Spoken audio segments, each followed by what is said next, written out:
ঈশ্বর আর ভগবান কি আলাদা? আমরা ভগবান রামকে ঈশ্বর রাম বলি না, আর ভগবান শিবকেও ঈশ্বর শিব বলি না। সনাতন ধর্মে ঈশ্বর আর ভগবানের মধ্যে পরিষ্কার একটি পার্থক্য আছে, যা খুবই গুরুত্বপূর্ণ। সবাই ভাবে যে হিন্দু সনাতন ধর্ম পলিথিস্টিক, অর্থাৎ বহু ঈশ্বরবাদে বিশ্বাসী, যেখানে হাজার হাজার দেবী দেবতা আছে আর যারা নিজেদের মধ্যেই লড়াই করতে থাকে।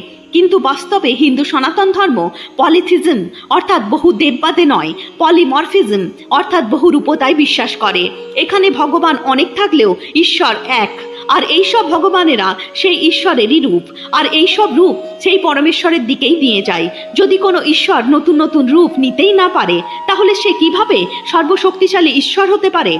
যে ঈশ্বর ব্রহ্মাণ্ড বানাতে পারে, গ্রহ নক্ষত্র বানাতে পারে, কোটি কোটি জীবজন্তু বানাতে পারে, সে ভক্তের ভক্তি দেখে হনুমান, দুর্গা, শিবের রূপ নিতে পারে না। তাই কারোর কথায় বিশ্বাস না করে ঈশ্বরের সব রূপেরই আরাধনা করুন। ঈশ্বর সর্বশক্তিমান, আর সে ভক্তের ভক্তি দেখে যে কোনো রূপই ধারণ করতে পারে। বল হরি ওম।